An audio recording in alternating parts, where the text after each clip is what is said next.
see the stage, hear the vibe. Pumped up to get ready for the fight. Big dreams, one chance, be the star. I'm the winner coming out of the dark. No fear, getting ready for the ride.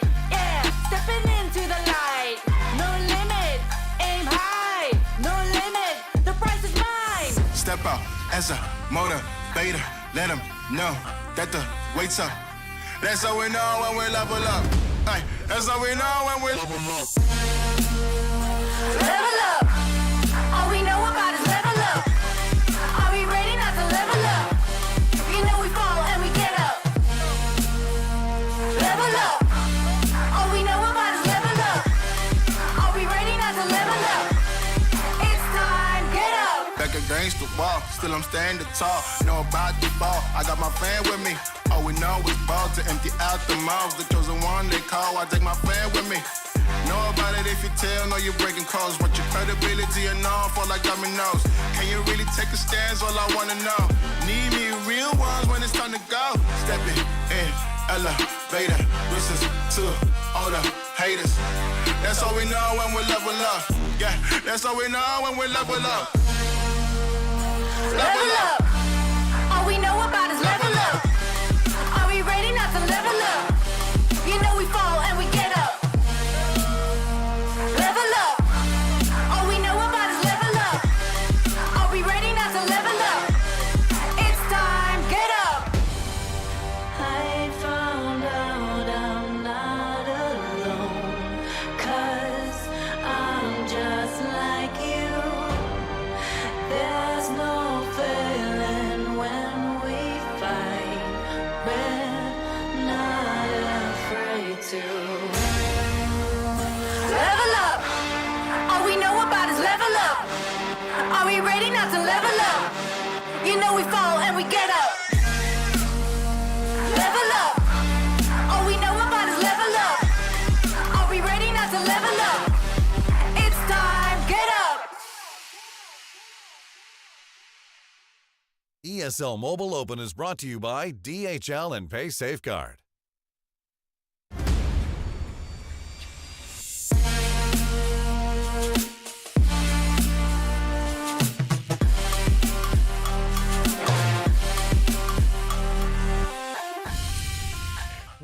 Welcome to the ESL Mobile Open Weekly Recap. I hope you've all enjoyed your week since of our Spring Challenge finals were on. But now it's time to jump back in straight away to meet our competitors, the Europe, Middle East and North Africa. We definitely don't mess around, do we? My name is Banks and I'm your host, and my co-pilot for today's weekly recap is Lethal. How you doing, mate?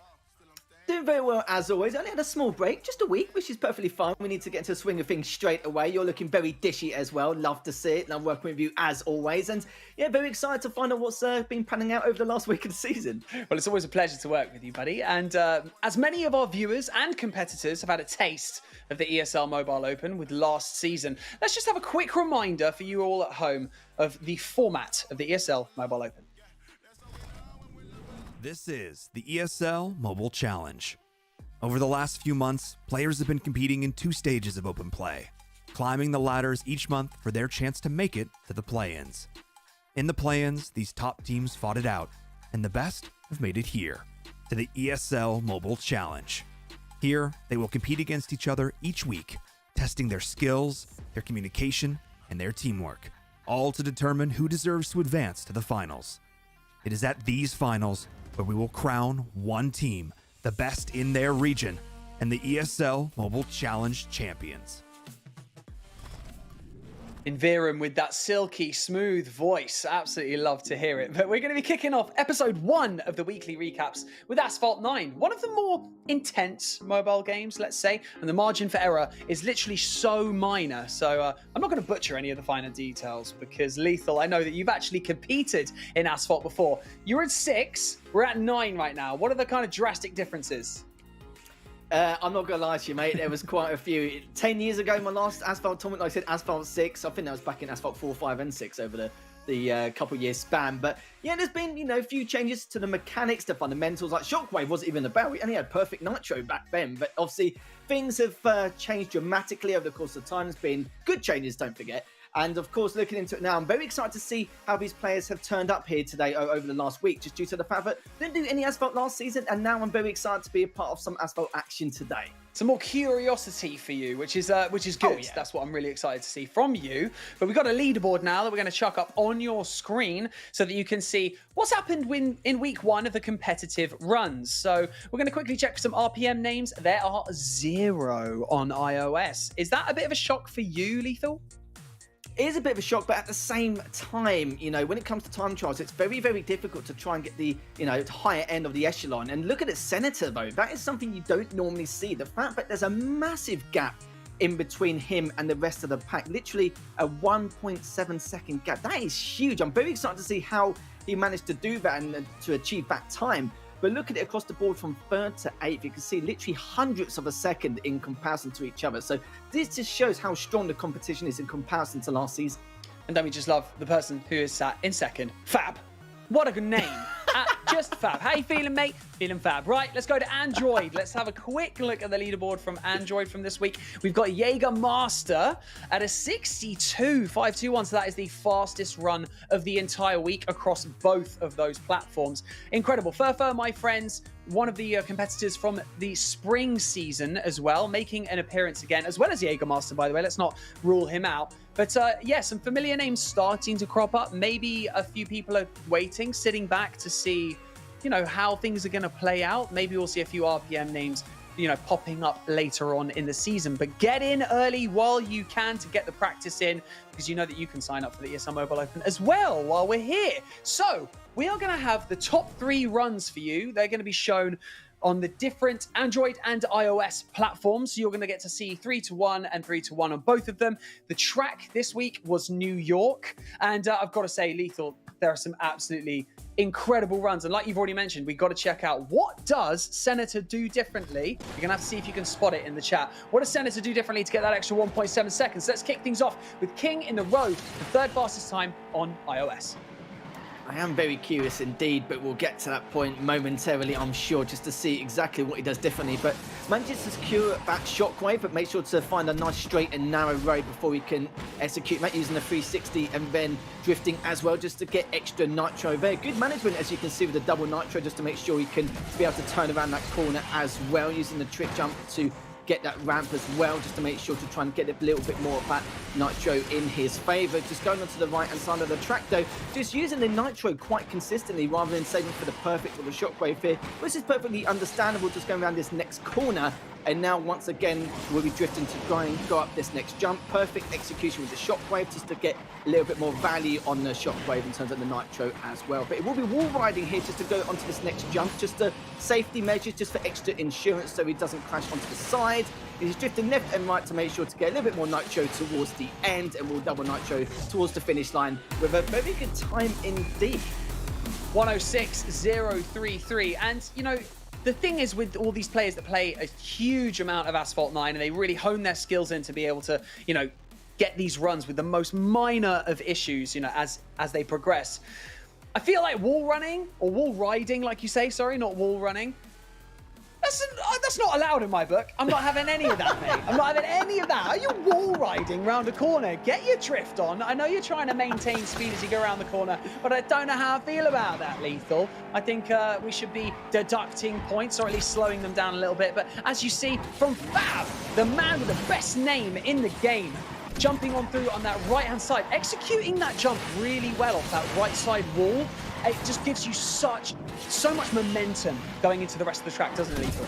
Certainly does indeed. And you may notice that a lot of these players are using the double nitro rather than the perfect or the shockwave in some areas. That's just due to the fact that if you do use the shockwave or the perfect nitro, it's a little bit harder, or a lot harder, to turn. So we'd rather consistently keep up that speed whilst being able to turn around some of these corners at the exact same time. But you can see so far, just continues that shockwave to go up this next jump, which is perfectly executed once again, as he's saving the saving the nitro just a little bit to drift around that last corner to get that shockwave ready to go up this next jump, which he has done. Continuing to use that double nitro to turn around corners like I've already explained, and using that shockwave right at the very end to cross that finish line. Good stuff from him. And you'll notice that a lot of these players will double nitro, especially on this track, because there's too many corners and there's not really enough narrow, straight tracks actually shockwave on, which is perfectly understandable. But with the wall riding you was talking about, yeah, like on any other racing game or esport title, yeah, it's not really common. You know, the mechanics on this game is very different in comparison to what you normally see or comprehend.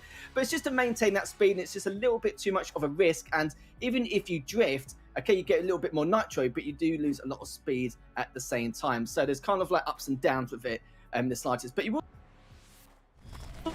nitro trick to continue maintaining their speed, but at the same time not using too much nitro. You won't see it a huge amount, but just get the extra 100th of a second or maybe 10th of a second, it can do wonders. Or maybe the additional 1.7 seconds that we're about to see from Senator shave off from the rest of the pack on iOS. Let's see if we can spot what the difference is. Already he looks like he's going outrageously fast, but it looks extremely similar, I must say. But you know what the difference maker is from what we've seen in the previous run from Fab is that 360 on that last bridge, it was the difference that he made, you know, from our previous runner that was in third position, King of the Road. But so far, so good from Senator. Huge drift around that corner, manages to max it out, and then we get pushing through to this right side corner. He's going to get nice amount of height from that jump as well. It just seems like this is a cleaner run than maybe the others maybe look a little bit more scrappy. I mean, am I fair in arguing that? No, I perfectly agree. At the same time, the minor differences I've seen to give him that extra boost is the fact that he sometimes purposely or force himself to not use a lot of his nitro in order to focus on more the perfect nitro or the shockwave instead. You saw it the first time around, a lot of people were double nitroing over the bridge, but he would save it a little bit more or be a bit more patient with the perfect nitro instead, and actually use the shockwave really well on some other parts of the track instead. So those actually are not really just minor differences, but I suppose major. Just be able to say 1.7 seconds is just ridiculous in itself. And when we see the androids, I'm sure they actually had two players who beat his time by about a second, so I'm sure we'll see additional differences in comparison. Nitro usage seems to be the difference maker, and that's coming from Lethal, the Android 6 smasher. Android, did I say Android? I meant Asphalt, sorry. Asphalt 6, absolute terror upper of that game. But, you know, you see at the beginning, there's not a huge amount of wiggle drifting that we're seeing at the very beginning, and people are just using that middle lane to just navigate. So there's not a huge amount of difference. It's all about these corners, the way that you navigate, the jumps as well. Are you hitting them perfectly? Are you getting the maximum amount of nitro that you can? And also this middle section, as we come through bridge, you go up onto the next level, and then onto the level again on the right-hand side. You've got to be so bang on with the way that you approach that. Otherwise, it's just going to be absolute curtains, and you're going to lose, you know, quite a lot of time, I think, Lethal. Yeah, you certainly will do, indeed. And because of wiggle drifting as well, it's not really that used, you know, that often, just due to the fact that you lose a lot of speed, but it's more if you're very close to a shockwave and you want to prioritize it over a ramp or anything like that. As Tunisia Sparks are still continuing to do what he does best, keeping up with that double nitro, and made sure he had enough to get that shockwave for the very end. And it's a little bit of a doozy here as well. It's quite easy to, you know, bash some of these corners towards the end. So using that shockwave on the very last bend can be quite risky. You saw they lost about 40-50 kilometers an hour, which can happen, but at the same time, you saw he's able to get a very good time nonetheless. So he may be able to gain, you know, a few more microseconds if he didn't bash, but it's like I said before, shockwave on a bend like that, it's very tough to try and execute. Yeah, he was just sort of bouncing off the walls at the very end there. Now, I'm not sure how much time he's really going to lose, because he's just absolute finger on the buzzer, making sure that he's getting all that nitro that he can, usage out of the car to make sure that he gets over the line in the fastest time possible. But he bounced off the wall twice at the very end. Don't know how much time he would have lost there, Lethal. But again, we've mentioned margins for error in this game. There, look, he hit that sign at the very beginning. For my friends, I saw that. That's going to lose you time, Lethal. Yeah, we'll do a little bit. It's for my friends, actually. I was joking. Will it actually? Nah, you're all right. But for my friends, like, this is actually one of the two guys who actually hit the 102 barrier. So we should carefully look to see exactly what has been done differently, because it's the second head of Senator from the iOS side, and already he's going around the right-hand side of the track. Instead, you can see purposely stop that nitro to not go too fast and miss out on that right-hand side jump. And now just going around this next bend to try and get this last portion of nitro in order to go for the shockwave in a second, which you will do over this next ramp. Perfectly executed, just misses that side bit, which of course you don't want to slam into anyway, using the shockwave once again. But again, just cancelling that nitro to make sure he gets a good boost over that ramp to continue that double nitro once again. Going to be shockwave towards the very end, but the only difference is I'm sure he's going to be able to execute this perfectly, which he has done. Good stuff from Fur, my friend. And you can see it makes a lot of difference not hitting that final bend. You know, every microsecond's going to count, especially between these two, as you remember. But Fur, my friends, I think only lost out here by 1 or 2 tenths of a second. It's just, yeah, we've talked about margins, we've talked about errors, we've talked about speed and execution. The one thing I did notice on that particular run was hugging of the inside line. So when he was actually going through particular corners, he wasn't doing as drastic turning. And obviously when you turn drastically in a racing game, any racing game, you're going to lose speed, you're going to lose momentum. So that's the only thing that I could really pick up there. And if that gives him that like much of a gap between him and his opponents, then I mean, that's just so minor. If you didn't know the game and you didn't understand it to its like nth degree, then you wouldn't expect that to make that much of a difference, Lethal. No, you wouldn't at all. But, you know, especially with Asphalt, especially with the top tier players we have, every tiny, you know, margin which you spoke about, every little bit of effort you make to try and avoid his mistakes is absolutely crucial. As already continuing to use that double nitro to the best of his abilities. Actually saved a bit more. Actually gone for the perfect nitro instead, just on that one section to gain a little bit of momentum to go on that right-hand side of the track. And I love this as well, just to get that nitro value in, saving his nitro bar again to get ready to double nitro around this corner, which he does. And now going to go on this next bend. He needs to save a little bit though to get the shockwave off this next jump, which he has done. Will go to the right-hand side lane. Perfectly understandable. This is basically the quickest route to go around this map. And then saved it again, just wall hugging just to make sure to get a little bit more of a boost to double nitro across. And now he's going to shockwave, stop a little bit here, get another shockwave here towards that final bend, which I'm sure he won't hit. No, he does. Now, almost perfect execution there. Barely lost any mileage in terms of his kilometers per hour towards the end anyway. But yeah, looking very, very good. It just shows that those two players just chose a slightly different path in comparison. It's a little bit harder to execute, but if it's going to, you know, give you a lot more of a tighter margin in terms of time and be able to get away from the rest of the pack, then it's perfectly understandable. And in time trials, you need to take every little bit. Like on multiplayer, like if it was a 1v1 scenario, I think a lot of people would probably avoid that right-hand side bridge, and just go for the middle instead, because you want to be a lot more safe, secure. And it also depends on your opponent as well. Like if you had like the RPM Alexes or someone like that, you probably would have to take all these risks and all these gambles in order to, you know, take these high risk, high reward kind of plays. It's very, very tough, but at time trials, you've got as many risks as you like. And it looks like these two players were able to, you know, make those risks pay off.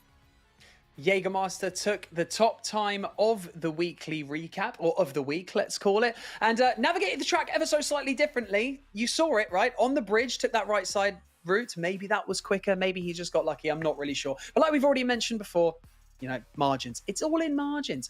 So if you've taken a look at those runs so far, let's be honest, if you're thinking to yourself, I can do that, then we have a challenge to give you. Give it a go. Exclamation mark sign up in the chat. Make sure you follow all the instructions and you could be on your way to not only going up against some of the best players in the world, but also winning huge cash prizes at the end of it. So we're going to have more Asphalt 9 runs later next week, and we're going to hop off for a very, very short break now, but we don't go anywhere because we've got PUBG coming up after the break.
ESL Mobile Open is brought to you by DHL and Pay Safeguard.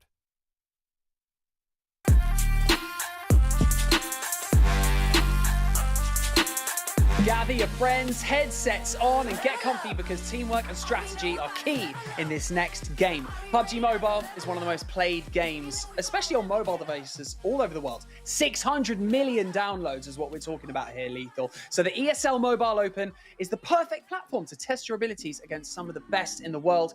And if last season's clips are anything to go by, we're up for some spicy footage for this season in particular.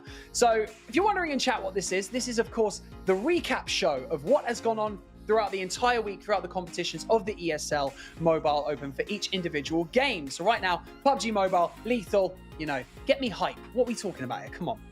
Can we talk a lot of things here, Banks? A lot of things indeed. Like, you threw me off when you said 600 million downloads. That's almost a tenth of the world's population, which is absolute madness. But let's be honest, PUBG Mobile, it is one of the biggest titles here, and it's on ESL Mobile as well. And what I'm looking forward to is a huge amount of kill counts in some of these rounds, as well as getting that first place finish or that chicken dinner, as we lightly mentioned, as always. And I'm sure we will see it because we see a wide variety of skill in a lot of these matchups. So, of course, a lot of these top teams will be going for the kill feeds if they can, as we normally see that 10 to 20 kind of, even some teams like just destroy like a quarter of the server. And we even saw it in a final at one point, which is just absurd. It's not something you normally see every day, but especially during this ESL Mobile Open, we will see a lot of that indeed. Of course, there is a lot to take into account with the placement points as well, but a lot of them will definitely be filling up the kill feed to try and turn up as much points as possible, because we saw how close it was last time when all those teams were trying to qualify in those two top 8 to get into the Open Finals.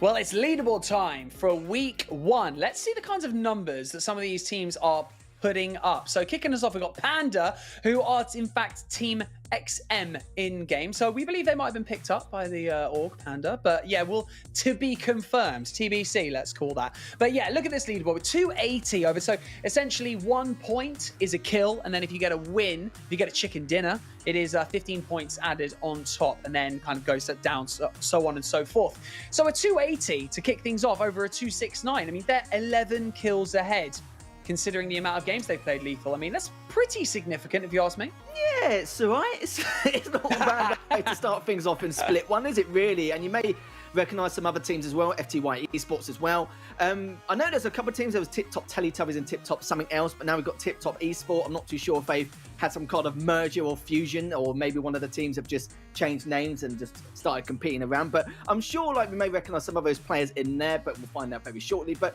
we definitely have to look at the other 8 teams as well, just to see how things have panned out for the rest of the crew. And again, you may recognise some of these as well. Banks with OP Devils as well, as they did play very well at some stage in the last season, and nice to see them back once again. But we may see a lot of new faces, a lot of different names as well, just due to the fact that there may be some teams and players who maybe don't recognise due to the fact that they didn't know too much about the ESL Mobile Open even occurring, or even being known in general. But now it's being publicised a lot more, and a lot more people know about the ESL Mobile Open. We'll see a lot more teams coming in, so it's going to be a lot more difficult to make it to the Open Finals this time around for some of these. Yeah, I think the caliber of the teams that are going to be joining in for this season in particular could be exponentially better. So OP Devils, like you've already mentioned, they were quite a good contender from last season, and currently sitting, in the early teens. So we'll see how it develops. This is still week 1, teething issues, but we could sit here and discuss how to approach each and every match of Battle Royale. However, this is the beauty of the genre. There is no single way to approach each and every game. So get your teammates, find your groove, and the chicken dinners will come. Speaking of chicken dinners, we're going to dive into our first clip of the week. Lethal, we are on Miramar.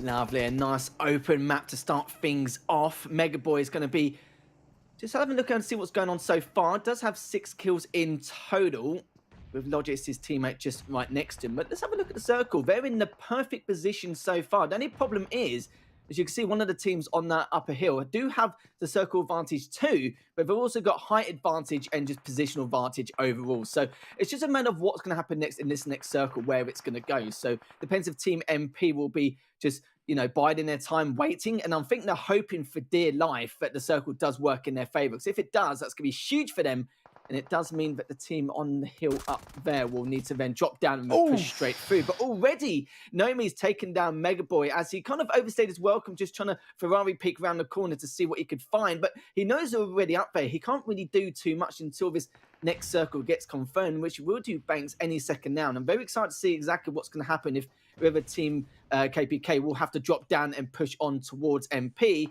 or if MP will have to push themselves. And look at that, though. Team MP have a huge advantage here in terms of positioning. It's just a matter of waiting for their opponents now to come towards them and try and get that kill count up and try and tally up as much as they can before they make their way over. I mean, this is the beauty, isn't it, of a recap show. We can just get the best bits, the endings. It's what you want to see. So all you got to do, we are your one-stop shop for the content from the week of ESL Mobile Open. Literally, you come here, you get to see all these best bits, and we've got MP just kind of taking pot shots through the smoke to see if he can spot out any of those opponents. But right now, like you've said, he's in not the greatest of situations, but the fortunate circle pull for Logist, as I will say, is looking pretty good. We've got 7 kills right now. There's 9 alive, 4 teams, and we've only got 2 up on this team in particular. I mean, the thing is, what I'm worried about is they're just going to get absolutely rushed by the team from up on top of the hill. And as I say it, they absolutely fly at them in a vehicle, Lethal. Oh, unbelievable. I'm gobsmacked for letting them get away with that, because now, as well as having a circle with him, they're getting pincered at the exact same time. You saw there one of his teammates had to take him down. It looks like they're going to be completely cleaned up momentarily as the push does come in.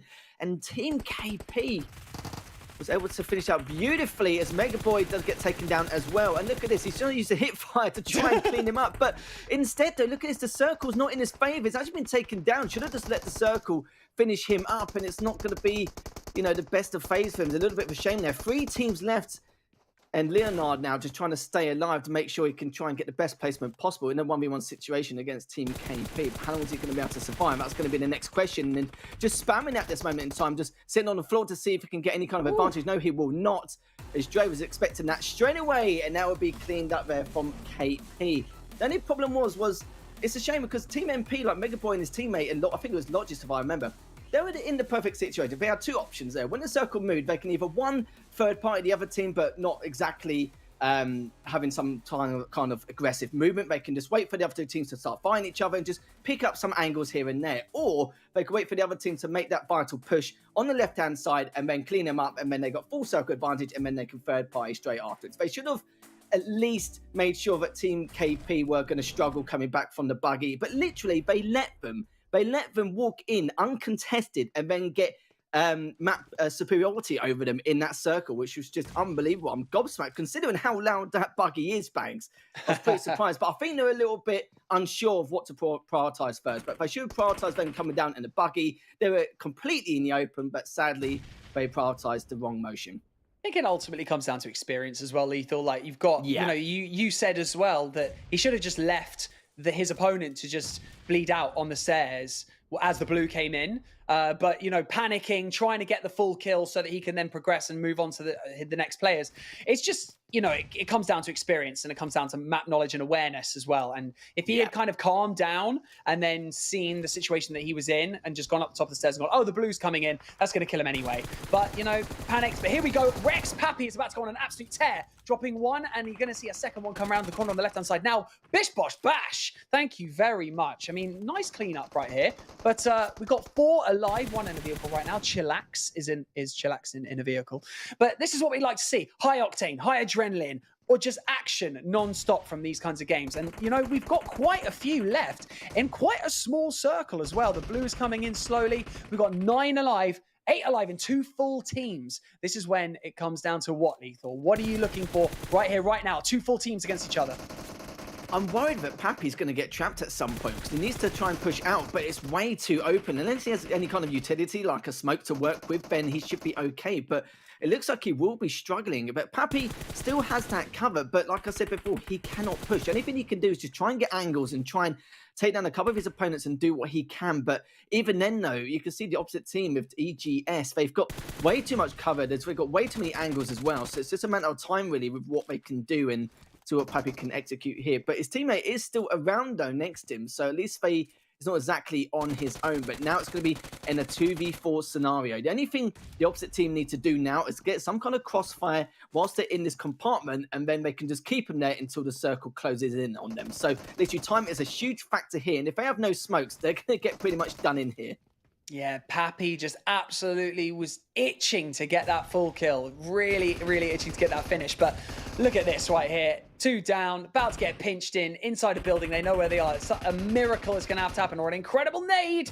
But no, EGS managed to just slip away and just avoid any of that damage that's going to be taken. Manages to drop one. Pappy has got a shot on him, I've got to say. He's absolutely raking in the damage right now. 18 kills right now. There's 6 alive. I mean, this could be some good points for Team Rex or for EGS. We'll have to see how many kills they come out with. Oh, Pappy gets dropped at the last minute. It's a 1v3, and he is going to be toast. That is just unfortunate. Oh. Really unfortunate, isn't it? Because they were putting in an admirable effort right till the bitter end. But look at that, EGS with 16 kill win. Those are the kinds of wins that you're looking for that are going to push all the way through to the top of the table when it comes to these maps. But again, it's not only those kinds of maps, you've got to have consistency, Lethal, isn't that right?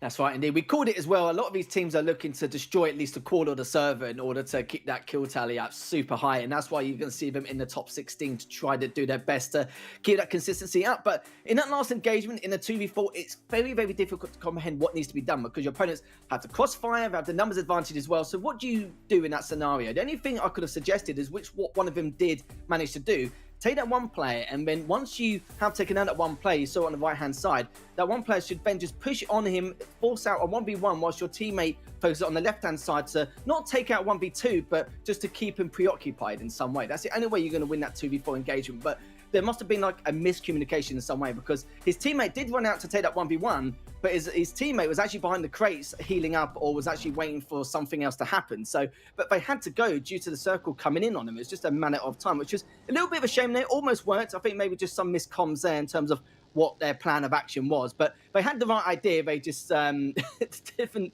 kind of track process there, which is a little bit of a shame. But let's see what Lynn's going to do here, as we're going to be starting off quite early here. 44 players still alive, 12 teams up, and we're going to see if they can keep up with their tally. They've already got 3 kills, so a nice little start for them.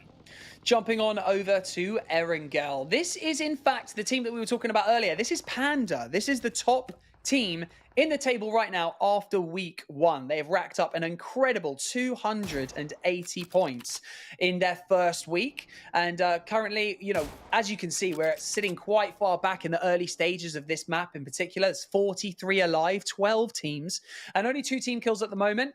But it looks like he's kind of trolling them, just jumping around, aiming in with the sniper, trying to get a good pick off.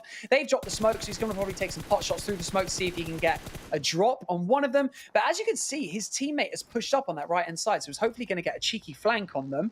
And that's why he's going to push up very quickly to go and try and join them. But look, I mean, these guys just oozing confidence right here. Team Panda, a.k.a. let's call them XM now, for short anyway. But so much confidence, driving around in the car, playing aggressively. Like you said, actually, earlier today, Lethal, you said that some of the more confident players will drop, loot up a little bit, and immediately go searching for kills. Because then once you get the kills, you're essentially letting people loot up for you. That's right. So if there's a wide, diverse skill gap between a lot of these teams in this one matchup, then yeah, it's understandable where a lot of these top teams will loot up very early, as quick as possible, and then whatever kills they get along the way, that's kind of like their loot, their reward, really. Where some of the lower skill teams would probably rather wait for some of their opponents to make the first mistake and prioritize looting up instead and going more towards the placement side of things in terms of points. But you know, at the end of the day, it's like I said before, some of these teams will destroy about a quarter of the server, and this is where you got to have, you know, you've got to be oozing of confidence, especially with your aim skill and your flanking and pushing on up and the execution in terms of your experience and what you should do. And already we're focusing on Lynn again. Already done a lot of damage to one of his players in that tower, as GK first actually finished him up with the molly, which is good coordination and synchronization actually from the entire team as they went in perfectly. But they do realize that one of the players, Snoopy, is actually directly behind them.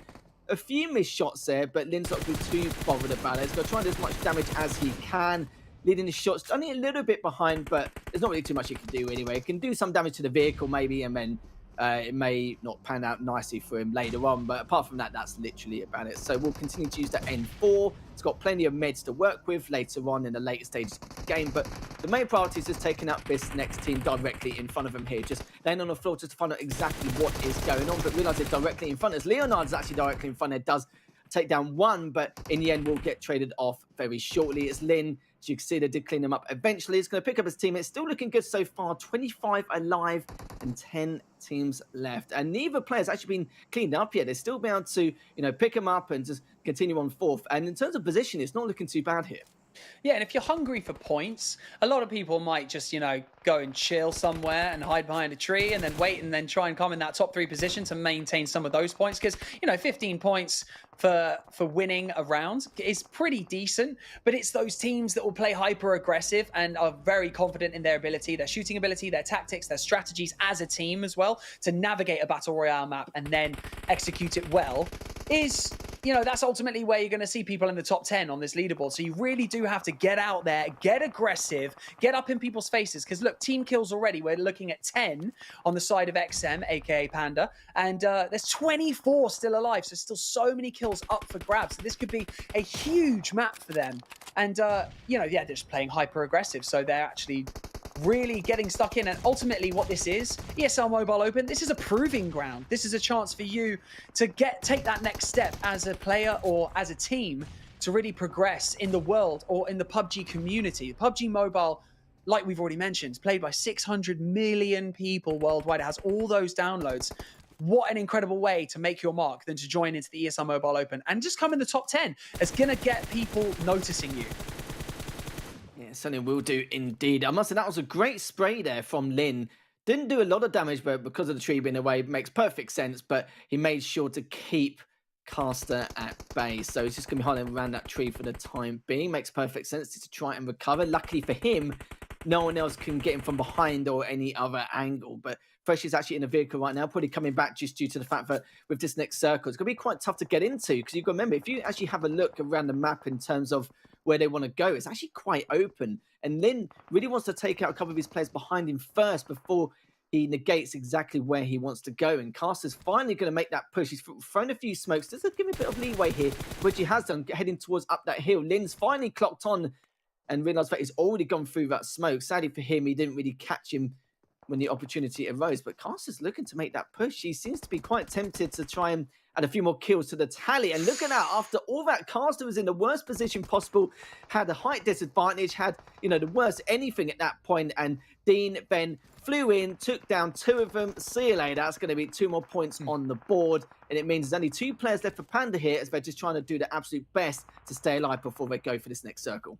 Yeah, the painful thing is that he didn't see Deans down on his left. The player in yellow, solo, down there, just hiding behind a rock. He had ample opportunity to kill one of the Panda players, and he's just chilling there.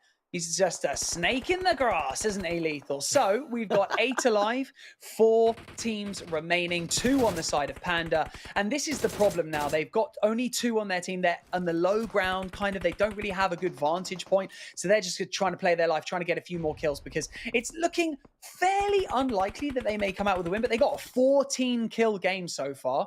So if they could get another drop, another kill maybe, and a confirm, that would be huge points. You know, 15 points plus a top 4 finish would be great, Lethal. Certainly will be indeed. As you can see now, Panda, 14 kills. Oh, that's ridiculous in itself. They've already done, you know, that's a big achievement to say. And Rolkis, you've seen already, he's trying to get a bit leery, but he can't with the position he's in. It's literally one of the worst spots he wants to be in. But luckily for him, with that vehicle at bay, he can use that if he gets into a bit of a pickle. But it seems like he's just going to be biding his time for now. Fresh just doing the exact same thing. He realises that one of the teams is hiding behind one of those crates, does knock down one. It's actually Caster who took down one of his teammates earlier on, or took down 2 of his teammates, funny enough. As Ato does take down Rolkis, eventually took a little bit of time as he was trying to push through with the smoke rather than pushing with the vehicle. Maybe the vehicle already took a lot of damage, which is why he did not use it in the meantime. And Fresh now, he has to push in at some stage, but this is the worst bit, you see. He's doing so much damage, but there's so many players from so many different teams. What can he do? Yeah, his recoil and his cursor place has been phenomenal. He's just so accurate, hitting those shots. He got a knock and he just didn't manage to get the finish, which is just so frustrating because if they can rack up a few more kills, I mean, he's looking at this realistically. He's going absolutely full aggression because he knows it's one player against another 5. He doesn't know how many are on particular teams, so he's just absolutely full sending with the nades, the shots, and he just wants to get an extra kill just so he can make sure that his team just rack up as many points for this leaderboard. And as you can tell, it seems like most of their matches up to this point this week have been like this. 14 kills and he gets dropped eventually. RG in a better position, holding fire inside this hut. I mean, very fortunate with the positioning and the circle pull as well. They're being surrounded right now by Intense. Is he going to be able to med up before he gets in? I'm seeing wall right now. I cannot see what is going on. Oh, and he manages to just get a good spot on him. And this is looking like it's good night, isn't it, Lethal? Yeah, I would say so far. I just can't believe that Fresh just stayed alive for that long earlier and he on. pushed. Ridiculous. He pushed there. Yeah. How mad was that? But look at that. Third position, you had Panda with 14 kills. Second place, 2 kills. First place, 5 kills. So even though second and first, like, you know, came in a higher position than Panda, Panda probably still came away with more points. Oh, yeah, I completely agree. Like, you know, 14 kills as well, third place. I'd rather take that any day rather than 5 kills in first place. But, yeah, it just shows how good, in terms of their gun skill, Panda are. The fact that Fresh was getting shot from 3 different angles and he took all those fights. Well, let's be real, he had no chance, did he? He was in the open. His vehicle was pretty much heavily damaged. He couldn't just drive on in because he knew that it's too much of a risk. But if at some point he could just push in with the utility he had, then it would have been great. But when he was pushing in with the smokes, he, you know, couldn't get as far as he would like to. Everyone had positional advantage and cover over him. And the fact that he's taking these fights and he was winning each engagement was a bit of a shocker, to say the least. And he probably felt like that he could have done a lot more if he was in their position. He probably could have won the entire thing. But yeah, he only had, you know, it was only him and one other player left remaining. Sadly, Lin and his teammate got taken down by Caster early on. So bit of a shame there, but third place, 14 kills, like I said, can't complain. I mean, some of the games are fairly scrappy and slow that we've been seeing, but as the season progresses, everyone starts getting a bit sharper. The competitive nature of our players starts emerging, and we're going to see some absolute bangers. 20 kill chicken dinners all around. The consistency will come through, and you will see it, but it's nice to see new players jumping in and joining the ESL Mobile Open to compete with some of their teammates, some of their friends, and just, you know, try their luck, you know? How good am I in comparison? If I play the game a lot, maybe I am and could be potentially one of the best. So if you want to drop into Erangel with your squad, and most certainly you can do that this season. This season. Yes, I said this season. !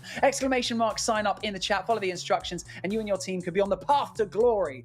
So coming up after this next break, we're going to go for a short while, but we're going to be back with Clash Royale.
ESL Mobile Open is brought to you by DHL and Pay Safeguard.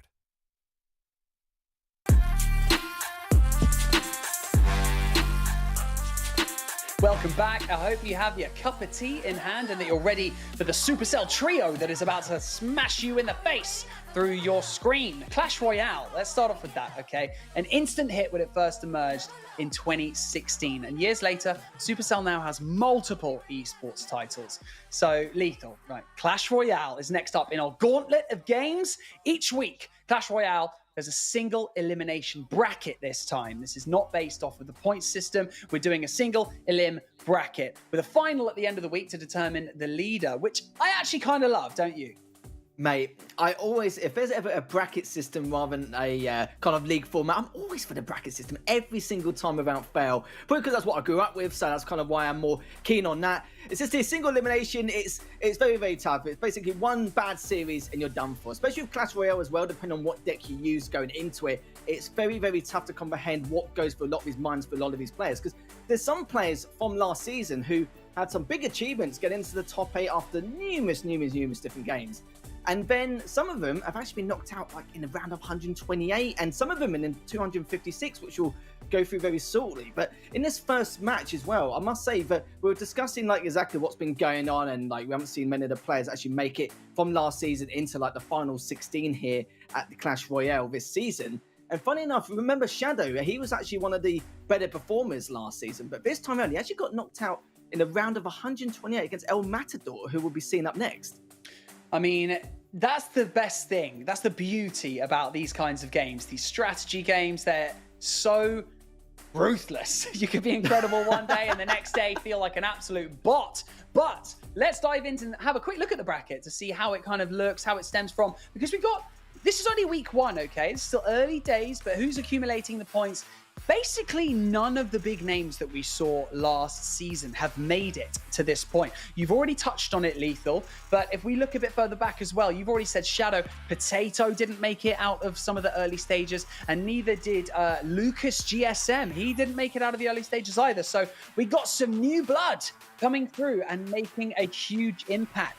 And as you can see, Ross Novell is the one who got all the way through to the end and took the dub. But we're going to be recapping some of that content, and you will get to see how they did it, how they navigated their way through, what decks they used, what was working. You know, what we're seeing a lot of, especially from last season towards the end of the season, hyper-aggressive plays are kind of the way to go. And you'll see that as we go towards the later stages, you know, the semis, the grand final. But yeah, one of the things to bear in mind, none of the people that took part in the Spring Open are in the top 10 right now. So that is awesome to see, because I love a bit of variety, Lethal. Oh yeah, same, absolutely. Like, you know, we saw just now that you're talking about in terms of the meta, how things have changed. Yeah, we saw, you know, a lot more, not cheese decks, but more aggro decks. Don't see too much control nowadays, but we're going to see come up in this first matchup. I already mentioned that El Matador was the guy who took down Shadow in the round of 128. So we're going to see what he can bring to the table here, Banks, against Novel, because Novel, again, another very good player. We haven't really seen him at all last season, but he's definitely coming in now hot in this first tournament here, and we're going to see what he can get up to and what shenanigans he can get up to as well.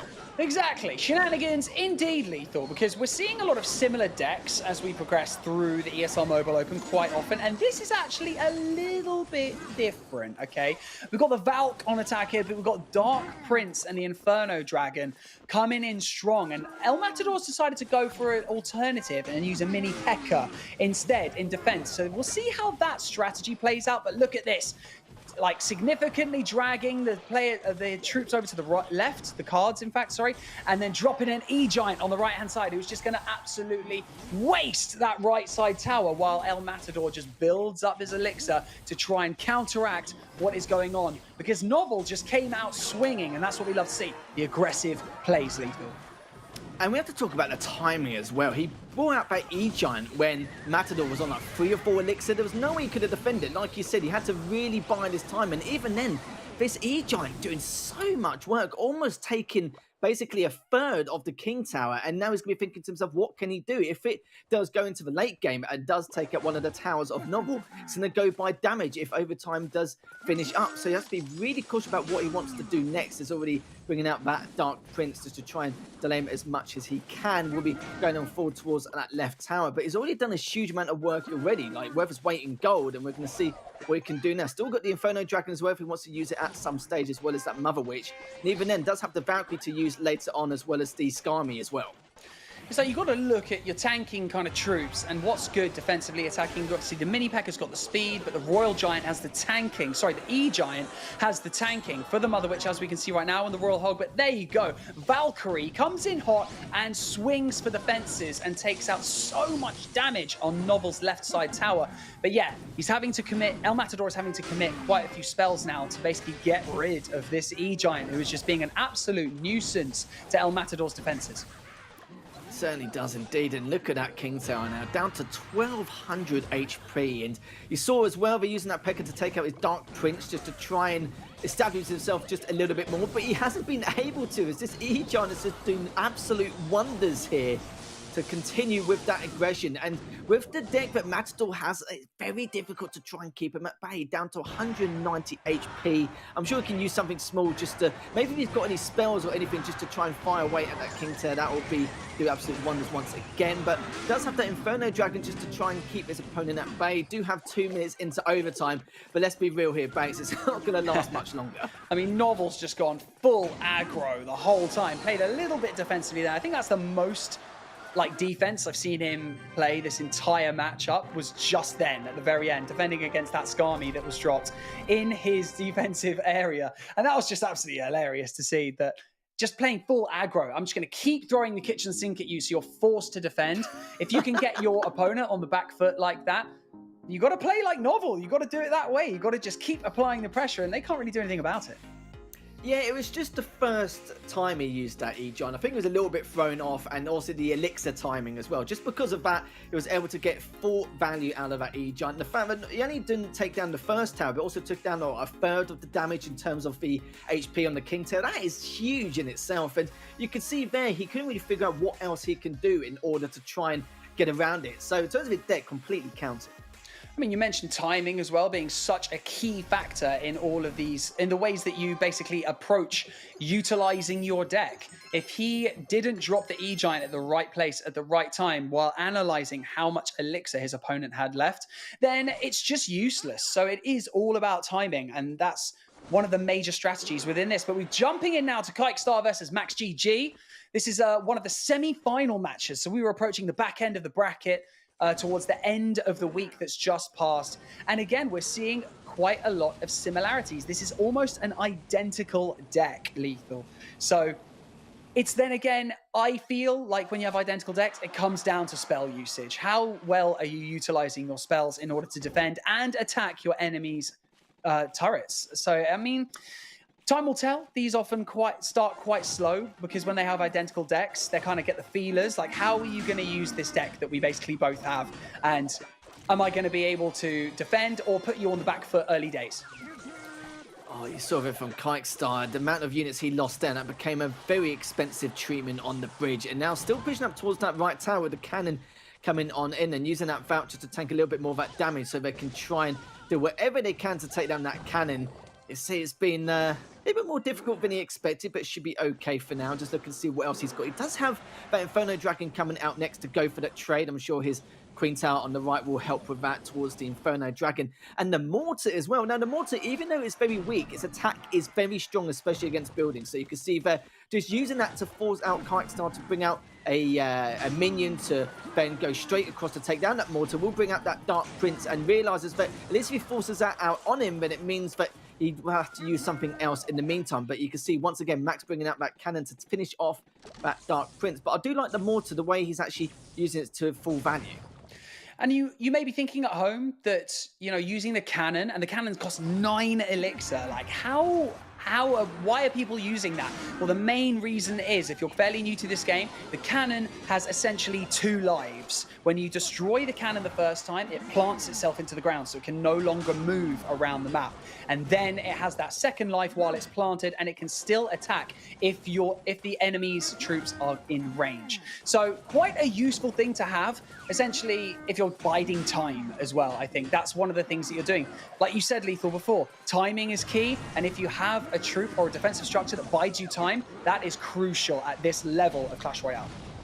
It really is, and it forces your opponent to make moves which you don't want to make, really. Like, I think he wanted to save that Dark Prince for a little bit later on. Not too much later, but enough to maybe counter one of the troops Max brings out. But he had to bring out to take down that mortar, because it does 210 damage after each tick of damage, each tick of turn, and it's like very difficult to kind of keep that back. But the cannon now does take down that Dark Prince, and now both the Dark Prince and the cannon from Max's side is going to move over across towards that left tower. But we can see how well this can be defended. The Inferno Dragon comes out directly in the middle, so that once these troops have been taken down, he can use that Inferno Dragon to get a little bit of leeway to push on forward now with the Dark Prince of his own. And another Inferno Dragon comes out on the side of Max with a cannon, just trying to keep the Dark Prince at bay. So it's counter after counter going back and forth, and this could be in for the long run here, Max. Max was playing so well defensively for such a long time, but it's these graveyard spells that Kikestar keeps dropping on that left side turret that just keep chipping away damage. And now he's down to 7-8-1. Max was in such a commanding lead for such a long time, and now it's just looking dangerous for him. So now he's going full frontal offensive on that left side tower of Kikestar, so now he's forced to be in the defensive side. But here, look, you've got the Inferno Dragon, the Dark Prince, and the Valkyrie, and the Fisherman all pushing down this left side, so it could be a bit of damage going Max's way now. Or coming Max's way, sorry. Yeah, it could be a bit of a blunder, but the cannon has got so much HP from that last engagement. The Inferno Dragon's coming out as well, just to keep him at bay just a little bit, but that left turret's going to definitely help him out. And you can see as well, once again, just using those skellies as well, just to try and make sure to chip away at that left tower. But then again, look on the other side, 502 HP, using that fireball just to make matters worse. And this is where Kikestar needs to try and end this as soon as possible. If he does not, then you can tell, but one more spell should be able to do it 36, for Max here, and it's going to be so difficult. We're about to clean up, yes he does, with the fireball, and we knew straight away that he's just going to spam any cards out possible to get that fireball again, which he did, and it was definitely the right play. So very, very close between the two. Yeah, you don't really want to cycle spells too much in Clash Royale because, I mean, as well as being kind of frowned upon a little bit, it's also, you know, you got to use everything to the best of your ability, okay? And the people that cycle spells too much, you know, it smells of, you know, inexperience among the top levels of Clash Royale. But when your opponent's got 36 health left on their left side tower, you cycle to get that fireball ASAP, Lethal. Certainly do. I would do this. So if whoever doesn't is playing it wrong, let's just put it that way. You'd cycle everything you can. It's that's where experience does come in, really, I suppose. But all we have to do is throw a few minions out just to keep him at bay whilst he can do it, because his left tower is also weak, nowhere near as weak as his opponents in terms of Kikestars, but he's going to be pretty happy about that. So I believe this is actually the grand final between Max and Nova. Very curious to see what Nova can do here. As now Max now just going to carry on pressuring forward. Sorry, this is actually still the semi-final, I believe. Never mind, completely ignored me. As already know, Novel's deck is a little bit different compared to what we saw before. It does have that Golem, does have the Witch as well. Still making use of that Baby Dragon. So see what we can come up with this time around in comparison to that last game. I mean, Lethal, I think you're right. I think this is the grand final. I'm pretty sure that this is the grand final of the week just gone. And so this is Novel versus Max. And like you may have noticed, if you're checking the decks at the top of your screen for Novel, he has, you know, E-Drag, the Goblin Hut. He's also got a Golem as well, which you'll see he uses to incredible effect, but something that we're not seeing a huge amount of at the moment. Max going full frontal offensive on that right side tower and absolutely decimated Novel's right side. But here we go with the Golem going on that left side. Is he going to trade? I think they're going to trade out. We've got the Witch behind. It's nice to see different decks going up against each other because they have to adapt on the fly, and it's a little bit harder to predict what's going to happen while also thinking about your attack strategy, Nicole. Yeah, when that tower was taken down straight away with very little defense, it's normally a ripple effect. It's normally the exact same, and Noble has done it. Still got a couple of golems left split from that last engagement, just going towards that King Tower. Now just depends on how much damage he can do, because at this level, damage means a lot. A lot of these games do go into overtime and then do actually You have to do, play time in terms of the damage counter right at the very end. So a lot of them do play for that just to get ready for it in terms of the late game as well. The Inferno Dragon has come out. The E-Drag comes out. We don't really see too often here. The Inferno Dragon just trying to do as much damage as possible towards that golem, but the cannon's there in place, so he's going to be perfectly fine about that. But the witch is still continuing forward.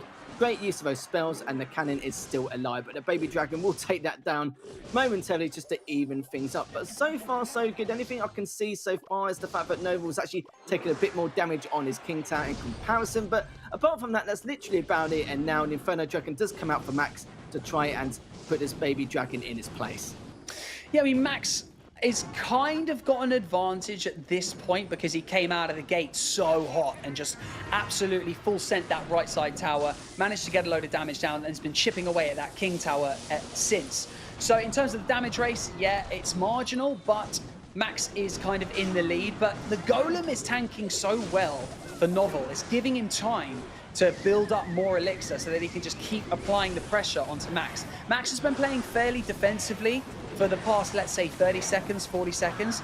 And so all this damage being dealt out by Novel right now is absolutely flying at him. Is this sudden death? It's going to have to be the decider. Are they going to be able to get one of the towers down to secure the win, or is it going to go down to percentage? I mean, this is the kind of final that we're looking for, Lethal. Absolutely. Novel, like, his deck is really strong. It's like, it's not too aggressive, but at the same time just keeps Max in place in a number of ways. Like, you can see now Max is trying to use that Dark Prince to push his way through, but he's got complete counters against that and the cannon. Now the E-Drag is now made another appearance, has been taken down eventually, but the baby dragon has to push on up. The Inferno Dragon comes there just in a nick of time just to try and smooth out the damage. Didn't really take too much, just a little bit on that King Tower, and now you've got the goblins just coming on forward towards the King Tower. Didn't really stand much of a chance, but you've got the E-Drag coming out once again, as well as the baby dragon in that top left-hand corner. But you can see Max is just prioritizing that left tower, just trying to do what he can just to chip away. But you've got to remember, the tower he has on the right-hand side is only on 888 HP. And that is what he's trying to prioritize here. Just bring out the witch on the right-hand side, bring out the Inferno Dragon as well. But that golem's going to do so much damage if he doesn't put it in its place as soon as possible. Yeah, it's a weird one, how it's like a slow build to the golem, but if you have the right defensive troop or the right defensive structure there to tackle it, then you are laughing. But look at the spells just flying out of Max. Got the arrows, the graveyard. He's literally just dropping everything that he can on that left side tower to drop as much damage as possible, because like we said, he's still on 888 on the right hand side, and up top, you know, the King Turret for Novel is still sitting pretty, so Novel is in a very advantageous position at this point. And look at this right side tower of Max. It's going down to 10. Can they get it? The E-Drags team up and absolutely decimate that right side tower. I've got a little bit of a sweat going on, Lethal, right now after watching that one. It wasn't going to stop two E-Drags and that golem, especially on that King Tower. That was just absurd, to say the least. But yeah, no, that was really, really good. You could tell from the deck he had, it was kind of just a matter of time. As long as he used it well and kept countering and getting as much value as he could, then would have played out perfectly fine. Wasn't really too aggressive, just waiting for Max to make some of those kinks, you know, some of those dents in his armor, and just trying to make sure he bides his time to see when there was an opening to exploit, which he did on numerous occasions. It was a very interesting start with those two towers taken down instantly, but it's standard if you've got very little defense as well. So if your opponent's done it, you might as well do it as well at the exact same time. It's just a matter of how much damage he can do on the King Tower as well. But no, well played from both. It's just a shame that for Max, he had a little bit more of a struggle. It was more of a tall order for him for the deck he had to come up against. I mean, GG's all around. And looking at it from a broader perspective right now as well, it's great to see that we have more competitors getting stuck in to this season, because we're seeing new, fresh faces, a lot of variety coming into the tournaments. And it's great to see. And it creates a much more competitive atmosphere. So you can sign up if you want to join into that competitive atmosphere to the ESL Mobile Open. Put !, sign up in the chat, follow the instructions, and you yourself or your team, your squad, your clan, you guys can get involved in the ESL Mobile Open. This season, you can jump in, and this season, mid-season, we'll let you. Come on, we'll let you just for you, okay? But that's it for Clash Royale this week, and we've got loads more coming up next week. But don't go anywhere, because after this really short break, we have Brawl Stars.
ESL Mobile Open is brought to you by DHL and Pay Safeguard.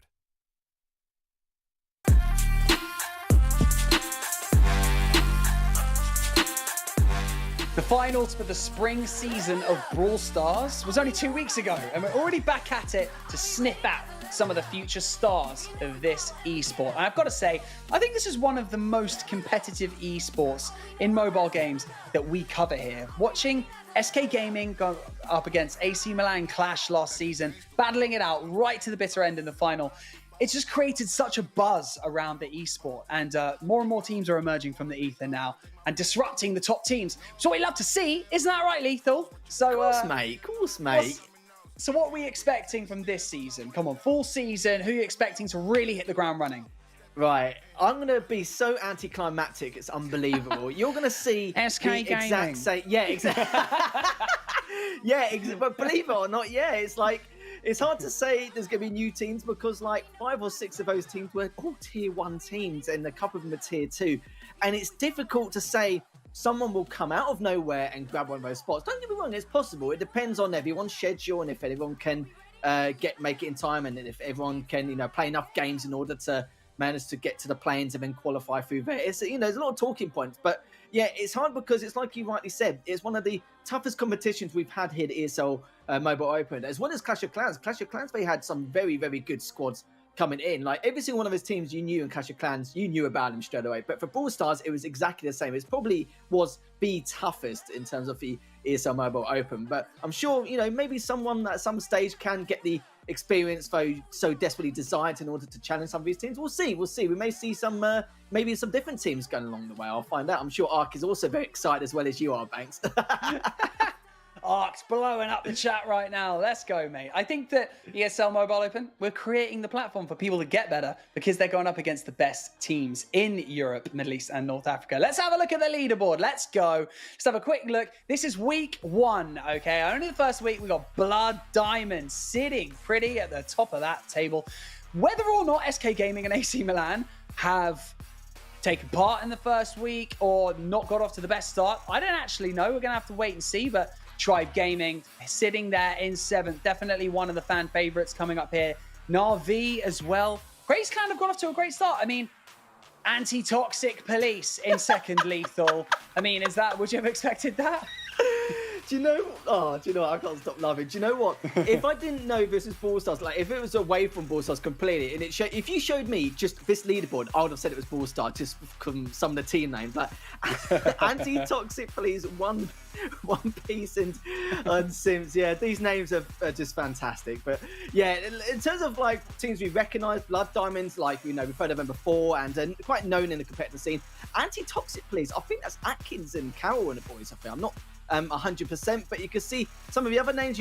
I'm sure all of you will remember EXO from last season. Kozaki, I've seen them on a few occasions. A great team itself. Big have only just started coming in, as well as Unima Gaming. I think they're one of the top Polish teams from the top of my head. But apart from that, though, there is a lot of teams. Some people in the competitive scene will recognise, but I must say, love some of the names. Very interesting, we'll say, Banks. Very interesting. Very interesting. It's a very nice and light-hearted community that comes into this. I love it. And the energy, it's electric. Brawl Stars is great fun. It's a mobile game that just keeps on giving. There's so many patches and so many nerfs and buffs going on constantly that you really have to play it consistently to keep up with it all. And these guys master it time and time again and so quickly, almost immediately after these patches and buffs and nerfs happen. So that is the exciting thing about this game, and we're going to dive straight in. We've got Craze Clan against Tribe Gaming, who are currently in 7th, like we mentioned earlier. But I mean, fast action, aggressive style gem grab is what we're looking for right now, right? Oh, we absolutely are. Overlord's already done Overload did a huge amount of damage across the board in that right lane too. And one of the players and inflicted a lot onto Drudge earlier on. And Craze Clan are the ones who actually managed to get the gems in the first place. And they need to make this push. They do have the numbers advantage. They might be leaving a little bit too long, which is perfectly fine because they now need one more gem in order to start that countdown once again, which they have done. And it's a matter of how Tribe are going to push this. Drudge is already taking a huge amount of damage, and so has Spen. But Tom is on the front line looking to see what he can find. Does find Naui eventually. Is Overload trying to keep him at bay, which he does. And it looks like only 3 seconds left remaining. And Tribe have managed to take it. Oh, you saw right at the very end. Just needed to take this one more play in the corner, but yeah, it's just a little bit too much there. But Craze Clan, surprisingly, with the 1-0 advantage, it's not something you see every day against Tribe. Yeah, jumping into the second map, it's a 9-on. There we go. Red team Craze have the 10th gem. So this is their second map. We're going to just show you them back to back and who wins that particular map. And incredible. I think the Craze Clan really hit the ground running and tried to come out aggressive, which is something that Tribe probably didn't expect. Now Tribe are kind of onto them. They understand the tactics the Craze are going for, and they are more prepared. We're on an 11-10. It's still extremely close. Now it's an 11-11. Timer will stop. And we're looking at an extremely exciting, aggressive, like we've already said, style of play from both teams. So that's something that, yeah, maybe that we didn't expect straight off the rip, but love to see it. Oh, I always love to say it. Tribe are known for their adaptability, and they've already worked them out pretty quick. But the Camden will be back in fourth. It just depends on if they can start the Camden once again in the next 10 seconds. They need to pick up these next 2 gems, which they need to make that risk. They should be able to. They've kept them back enough, but the pull comes in for Tribe, and it's going to be too little too late as they do manage to win that 14 gems to 0. It was very, very close, but now they've tied things up, and this will be the final game to see if Craze Clan can at least try and cause an upset. It was so close, wasn't it? And they just managed to get that kill right at the very, very end of that map, just to ensure that they managed to get the countdown all the way down. So that was perfect plays from Tribe, a little bit too close to the bone. But yeah, like you've already said, Lethal, I think they've managed to suss out Craze Clan right now, because now the aggression on this left side from Tribe is going to be huge. Tom, with incredible accuracy as Rico, really, really putting in that work. And just skills. Got the youngster Drage coming in as well for Tribe, who's doing incredible work and has been noticeable in this community for quite some time. Now being able to compete at the highest level is something that we've all wanted to see. You know, all these youngsters coming through are really, you know, getting on Tribe Gaming early doors. What an incredible feat just in itself. And then being dominant in this level of play, even better, Lethal. Certainly is indeed, is Drudge and Spen. If you guys don't know, that is actually Spen in the bottom middle with Drudge now just duoing up, just bait and switching against Naui. But Meow has also had to, he needs to push up a little bit more, but at the same time, he's got great angles. It's actually Tribe who need to try and force it out, because they need to try and stop these gems collecting for Craze. But good pull there, as you can see, by Spen, cleaned up Meow, and now that numbers advantage is going to do wonders here, as they can't really do much until their teammate actually comes back. But Meow does rejoin the rest of the pack. Is already Spen just doing a huge amount of damage, takes out one of the players. 19 gems to 2. Tom gets one more just to add insult to injury, and there we have it. Tribe managed to win that 2-1, but I must say, Craze Clan, pretty good start. Decimation at the very end there, wasn't that? 24 gems at one point, and closed it out with 19. Absolutely perfect there from Tribe. I mean, they're just, it's the experience levels that we spoke about earlier when we were discussing PUBG. It's how much experience that you have coming into this. Can you keep your composure and not panic if one of your teammates gets dropped, especially in gem grab? That is such a vital thing to lose. But if you can keep your composure, keep your team strategy going, and rely on each other and not go solo and try and go crazy, then you're absolutely laughing. So great composure there from Tribe, even though they got off to a dicey start, got put on the back foot by Craze Clan early on, but, you know, managed to keep it through and came out on top with the reverse sweep.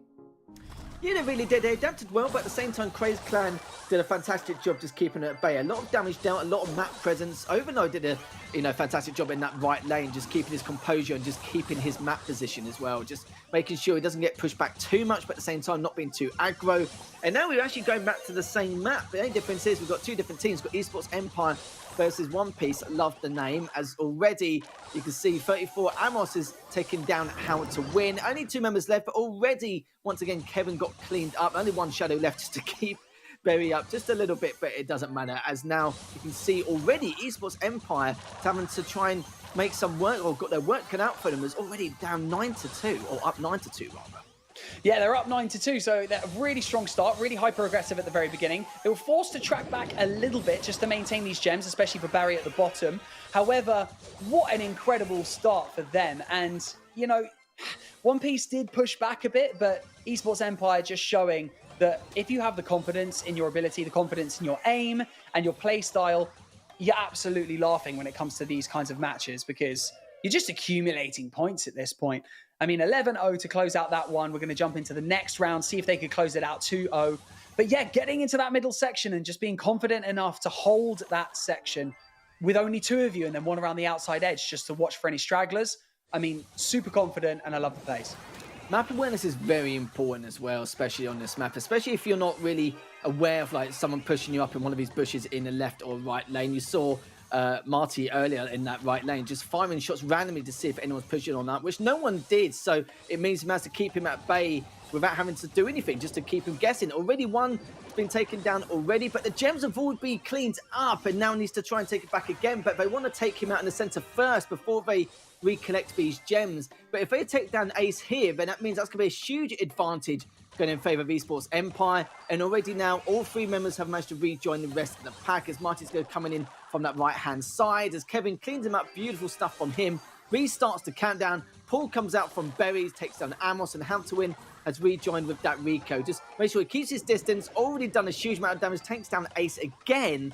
And now this is Kevin just trying to keep his distance as well from Amos. But what can he do here? 1v3. It's going to be curtain call now for the side of One Piece, and Esports Empire win that quite comfortably 2-0.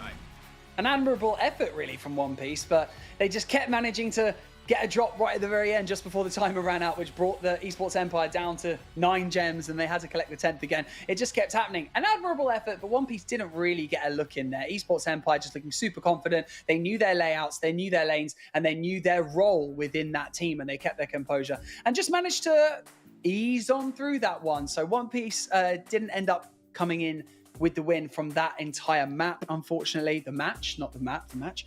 But the next match that we're going to go into is Unimar versus Blood Diamond. Blood Diamond at the top of the table at the moment. Unimar down in 16th, unfortunately. So Blood Diamond, we're just going to get to witness some dominance from them at the moment as they come out of the gate swinging in week 1, Lethal. Yeah, they're definitely one of the tier 2 tier. I'm pretty sure they're one of the top Polish teams. I hope I didn't get the nationality wrong. I might have done, but that's what I remember from back in May or June, so I hope I'm not wrong at all on the side. If I am, I do apologise. As already you can see in this heist game, very back and forth, but we can remember it's Unima Gaming who are the ones who are struggling. They managed to defend it, but down by 46% already. And in terms of the brawler picks, you can see they do have to collect in the centre, just trying to make something work as Jarvi wants to try and push on and using that super from the collect. And it's very easy and very quick to get that super with the collect as well. Using that damage factor with the super, it gets about 12 or 30% done each and every single time. And yeah, this has been a very aggressive matchup from Blood Diamond, not mucking about at all. And look at this, the Barley super comes in hot. That is definitely going to clean up that safe. They've got absolutely no chance. As Unima Gaming lost by, you know, a considerable margin, not just by its 100%, but very convincing from Blood Diamond this time round.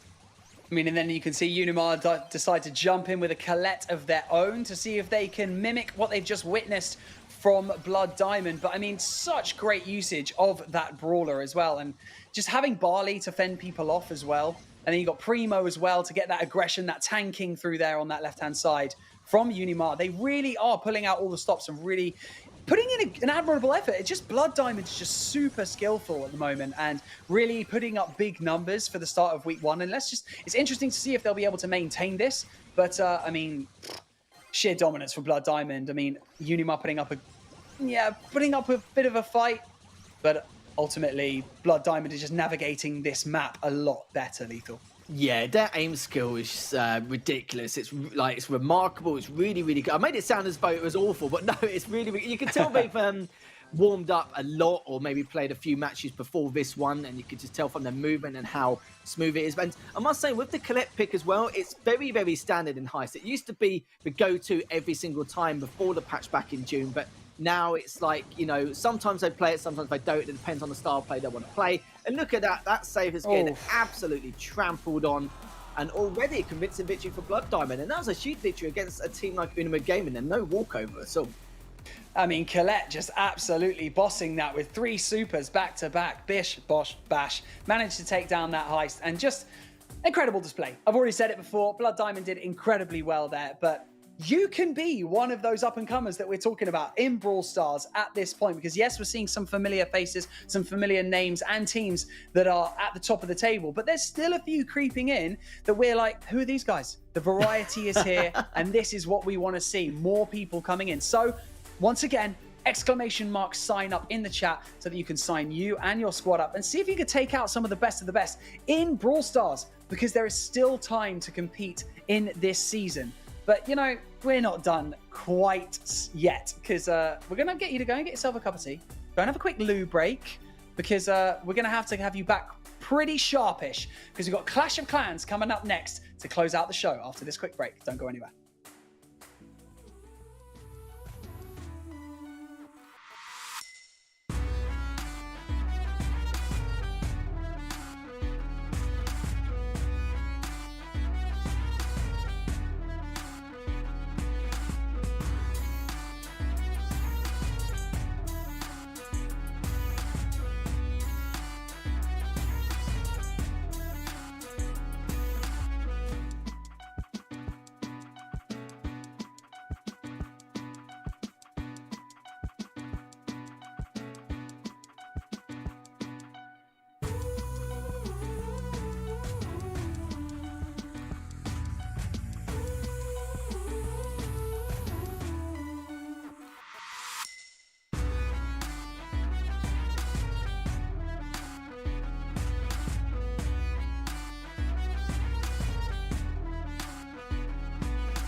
ESL Mobile Open is brought to you by DHL and Pay Safeguard.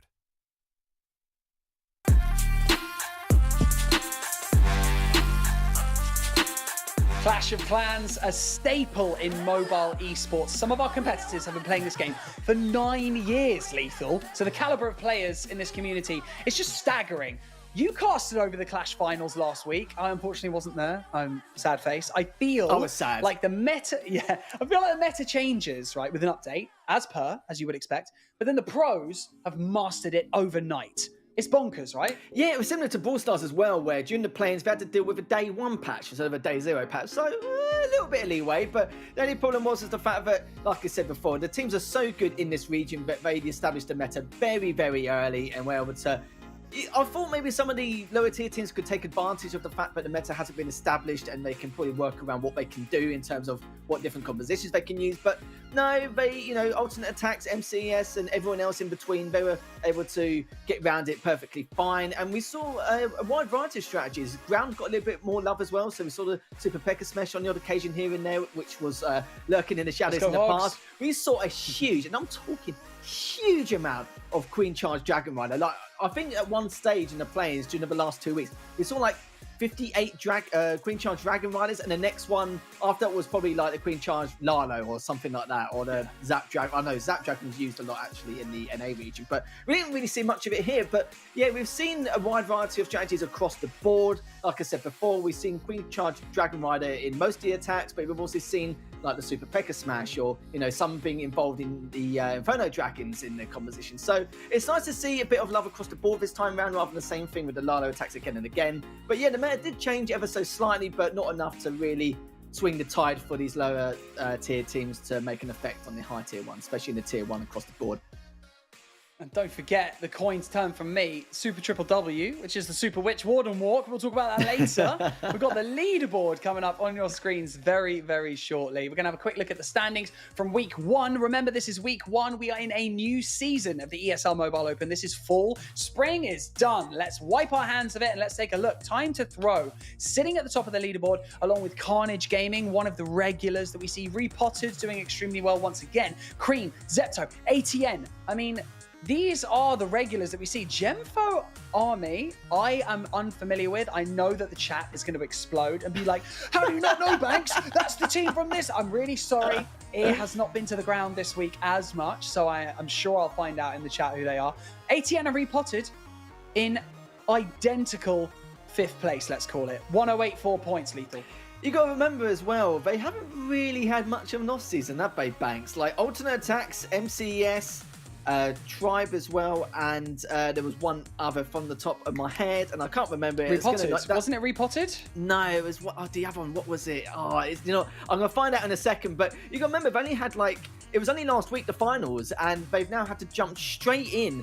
But you got to remember, this is a week ahead, so technically they had to jump into this open ladder within, a couple of days of the final? So they didn't really get much room to think twice about what they want to do. They had to dive straight in and start accumulating these games. MCES, the winners of the last season's ESL Mobile Challenge Finals, currently in 9th, but like I said before, they've had unacceptable. Yeah, it is. How dare you guys? How dare you guys not get to the swing of things straight away and have any time off at all? But yeah, having a look so far to the Clash of Clans leaderboard, yeah, MCES, they have lost one. They're going 4-1. Alternate attacks are going 5-1. So there was a few losses there, but Time to Throw, who are top of the table, are actually going 11-0. So there's a lot of consistency there, and it's nice to see a few of the names cropping up from last season as well.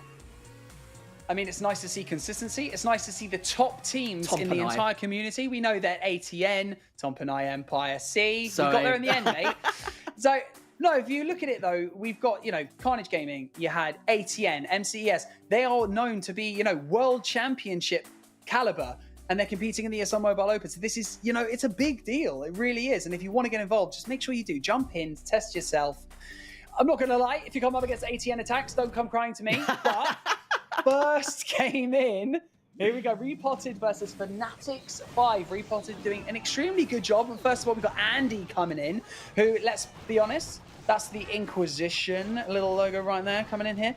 But Andy's coming in with a Dragon Rider along with a Blimp, which if you keep a close eye on the Blimp that he's going to be taking in, he actually switches it up mid-attack. But coming in fairly slowly with the Queen charge from this left-hand side. So now he introduces the healers to assist her with a rage spell so that she keeps nice and healthy, Lethal. Not something you see every day, having Rocket Loons in his defense, just trying to take out that Queen, but it's not going to happen. But what he did do is force out that rage spell in order to continue her attack. And because you can see there was way too much DPS for the Queen to handle. Was taking down the Town Hall as earlier on. He made a great showing of creating that funnel for the Queen to continue that push. So we'll take down his 2 expos eventually, but the King, though, continues to make its path on the outside as well. We'll be taking that Tesla and all the structures on the outer edge to try and get much value as possible. But you can see, once again, the rage spell has dropped onto the Queen, taking way too much damage, but we'll eventually get there in the end. And you've got to remember, still got 1 more rage spell left in the back pocket, as well as that invisibility spell later on, and using the couple of his post loons to find some of his air traps along the way. It's also the super minions that came out of the sea bubble, but he had to commit another rage spell, which was absolutely fine. There goes the 3rd rage spell on the Queen for the Queen Charge. So committing a lot, so has to make sure that it goes extremely well. Coming up against the Queen and a multi-target Inferno on this top side, while the Warden comes in from the bottom side, and he switched to a Stone Slammer from the Blimp, trying to approach this Eagle to just get it down, because it really is being a nuisance. A couple of black bombs go off that were protecting the Eagle as well. But yeah, pushing in to find this cheeky little multi-target Inferno for the Dragon Riders that have also been popped for the Grand Warden's ability. Pushing around this top side, and we're looking pretty good for the moment here. Still a lot of DPS on the table here. The Dragon Riders are still pretty healthy. He's done a great job of keeping them nice and topped up. Inside the Warden's aura as well. Queen is still up, full health, and the healers are up, which is great. Amazing pathing right here from Andy. A great job, and he's just got these top side defensive structures to clean up, Lethal.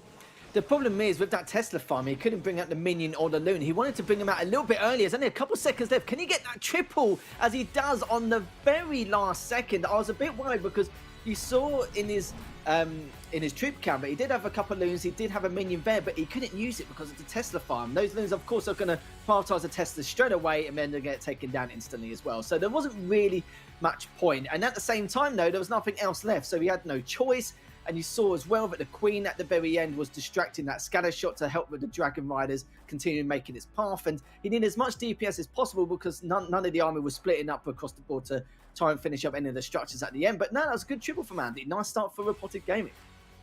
Lethal, I need to nip something in the bud real quick, okay? Because I was doing this last season a lot as well, okay? When it comes to the Clash replays, it's a replay countdown. It's not the 3 minutes that they have to attack. So when we count down to 3, 2, 1, it's a replay timer. And I got caught out by that so many times last season. And people were like, thanks, it's a replay timer. He didn't have 3 seconds left. He had like 20 seconds left. You donut. And I was like, okay, sorry. Right, but now that we got that out of the way, Bazinga versus Time Fail Gaming. Here we go. Right, we've got Hang on a Tick. What is that name? I'm going to call him Dima. Yeah, I think we'll call him someone from Badsinger. Love it. Someone from Dina from Badsinger coming in hot with, you know what? I was thinking, back in the Blizzard days, which weren't that long ago, you drop the Blizzard and half of the map, half of the base would be gone in the first 30 seconds. I feel like it's U-turned. We've had a 180 situation here where each attack is starting out really slow, and then the second phase of the attack is just so carnage and so quick, it just destroys more or less the rest of the base really quickly. So this is why Time Fails, no pun intended, because it's a defensive base, it's kind of a bit of a worry for me. I'm like, oh, he hasn't destroyed enough of the base yet, but that's just me being a bot, Lethal? No, you're not a bot. Don't be daft, mate. Don't be daft. As already the Queen, you know, you can see that Dina's needed to use a lot of spells, so he wants to keep this Queen alive, but has it become a little bit expensive? I'd say it is worth it, but you know, maybe want to use an invisibility spell later on, maybe for the RC to take out some of the defenses, or maybe want to use it for some of the troops to keep them alive. Not really too sure there, but we'll have to see as we're going towards that 9 o'clock side. The King is creating a nice path for the Queen to keep her in the center, but still the King's also going to try and take out that Inferno Tower, the AD, and that cannon. But he needs to be careful though, just due to the fact that the Eagle Artillery is actually prioritizing the King, as the King will get taken down eventually, and looks like does manage to stay alive. Not really much left in it though. Does pop its ability and the Stone Slammer. This is a great path and great position with that Stone Slammer, making sure that the Dragon Riders don't really take too much damage, but then at the same time they're going straight for that multi-Inferno Tower, so it doesn't really matter too much there, as Already that Stone Slammer taking down the Archer Tower and now heading towards the center. Queen's ability gets popped, and that is a little bit of a difficult jump spell that the Queen almost didn't go over. So she's going to need to get moving fairly quickly, but she's stuck in a tornado trap right now, trying to jump over to get into this middle compartment, and the Stone Slammer is making its way over to the right-hand side, finally manages to get the Air Sweeper down. Good job adapting on the fly, because the Queen's ability got popped early, and so really good job from Dina managing to, adapt, make sure that he has enough DPS flying around the base. But look at this, so many troops still up. Absolute, I don't know, what do you call a load of geese? Is it a gaggle? A gaggle of minions, let's call it. Do you know what? I don't know why he asked me. I wouldn't have even known even if it was the right answer. So that's going to be a triple there for Dina. Going to be pretty pleased about that. And I realised that replay thing, I won't be saying that again. You know what the funny thing is about that as well? I knew that, but yeah, I still said it. So it shows how daft I am. But that player, Dina, was not daft at all. Great triple there. Very clean, very smooth. Good position with the Stone Slammer as well. The Stone Slammer, I think she probably expected to have that taken down a little bit sooner than expected, but it seems to be perfectly fine. The Queen was able to stay alive long enough to take down the Sweeper as well, to not stop a bulk of that army to be pushed back. But it didn't seem to matter anyway. It was a great job, well done. Clean, smooth, exactly what he wanted. Hopefully we'll see a little bit more of not so daft Dima next week in the recap. There'll be you and D-Man. So third attack, in fact, of the Clash of Clans weekly recap is going to be Carnage Gaming versus Badzinga. And we have Tituan from Carnage Gaming coming in with an old school favorite, the Queen Charge Lalo. It's still a fan favorite, and you know what? When you see a successful Queen Charge Lalo at this level, Town Hall 14, it really is remarkable, because the amount that has to go right, the amount that has to go in your favor in order to really execute this well is mind-boggling. So I'm really impressed when I see a successful Queen Charge Lalo. It's not been successful yet though, Lethal, so let's wait and find out. Yeah, and the Queen's already sustained a huge amount of damage, but the Rage Spell will keep her alive. A good position with the spell as well. The Queen just on the outer edge, but would be perfectly fine. It's already taken it down with a couple of loons there, going straight towards that Expo, and you can see the Lava Hound has come out to play just to delay things for that Queen. It's a bit of a nuisance, but it's one of those things that is pretty standard. At least had to have to deal with 2 rocket loons like in the first clip earlier on. But you can see a couple more loons taking down that Archer Tower in that southern compartment, which is perfectly understandable. Too busy distracted by the Queen. Eagle Artillery actually prioritising the King there on that north side, just cleaning out a lot more of those structures. But now the Eagle's going towards knowing that has to focus on the Queen, bring that Raid Spell early, just in case she does get taken down, just for extra insurance, really. But the RC does come out on the north side with the King as well, to take out more of the additional defences on the northern compartments.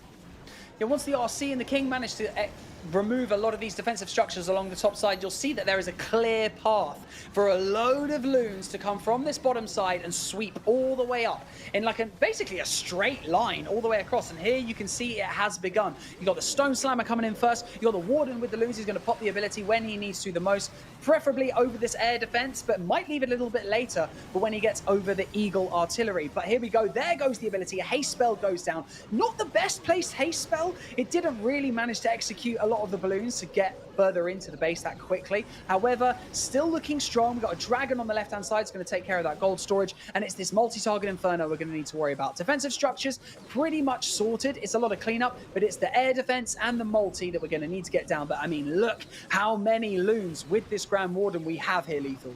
He can go attack another base at this point. Ridiculous, isn't it? And yeah, you're right about that haste spell. It was mispositioned a fair amount, and normally at this point you'd have a couple of haste spells, especially with a Lalo attack, but it didn't really matter. It's just a matter of time, really. And you can see there, I think it was only just barely managed to get that triple, but it'll be perfectly fine. Like you said before, very smooth sailing, had a huge amount of army composition left over. And that's the standard Lalo attack you love to see. We did talk about before where the Queen Charge Dragon Rider, it's one of the most, not dominant, but most used attacks. But nice to see the Lalo now and again as well. Well, even though people at home may say that the driving force behind each triple that we see at this level is a particular meta, there's still so many layers to every attack, and ensuring that you commit the right amount at the right time, and then the separating factor is whether or not you can adapt on the fly.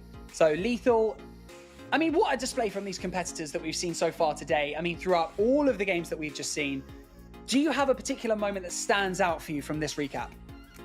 quite difficult. I'm surprised with the Asphalt tracks as well that a couple of players didn't really pick up on that small, not margin of error like you said, but you know, the different paths they took and no one picked up on that. But maybe because of the fact that they didn't actually see them do it, then perfectly understandable. But I think it's just more time, trial and error required in order to figure out exactly how to speed things up a little bit. But apart from that, I thought that was quite interesting. It's just nice to do Asphalt again overall. Nice to do PUBG Mobile again overall. Nice to see Tribe Gaming pushed to the absolute limit against Craze Clan earlier on in that best of 3. It's very, very tough. Like Tribe Gaming, you've got to remember they are one of the best teams here in the region, and to push him really to that final game is nothing short of spectacular. And what else did we see as well? And Clash of Clans, I think pretty standard attacks we saw there in terms of what you normally see. This happens every time. I asked for your favourite moment, and you've told me 6. I've got too many. What was your favourite I've got too many. moment? I don't have a clear favourite. Yeah, This is too much going on. With Asphalt 9, to be fair, the competitors, they do continue to impress me as well. I think that the margin for error and the reaction time really is kind of resonating with me now. The more I learn about the game, the more I understand the game. And then, you know, Clash of Clans always has a good place in my heart. So if you enjoyed today's show, don't forget you can sign up to compete in the ESL Mobile Open, the 4-1 that's going on right now. ! Sign up in the chat, follow all the instructions, and you and your team could be on the path to winning some serious cash prizes at the end of the road. So come on down, show us your skill. Lethal, it's been an absolute pleasure as always. Thank you so much for taking us through all of these clips in such style, I have to say, in such style, my friend. Stop it, making me blush and straight. And thank you so much to the production team also at ESL for all of your hard work. And thank you at home for supporting your favorite teams, your favorite individual competitors, because you are the driving force behind these kinds of shows being created. And we absolutely love doing it. So keep the love pouring in. My name is Banks, and I'll see you next time.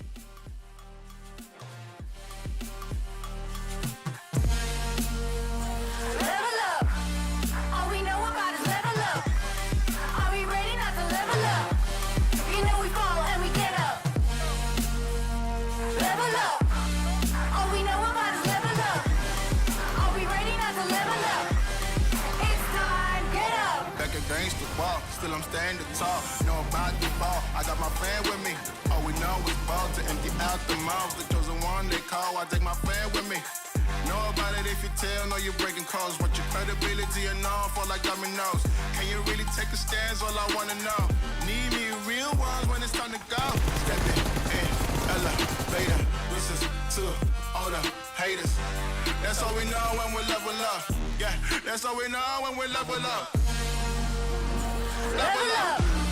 All we know about is level up. Are we ready not to level up? You know we fall and we get up. Level up.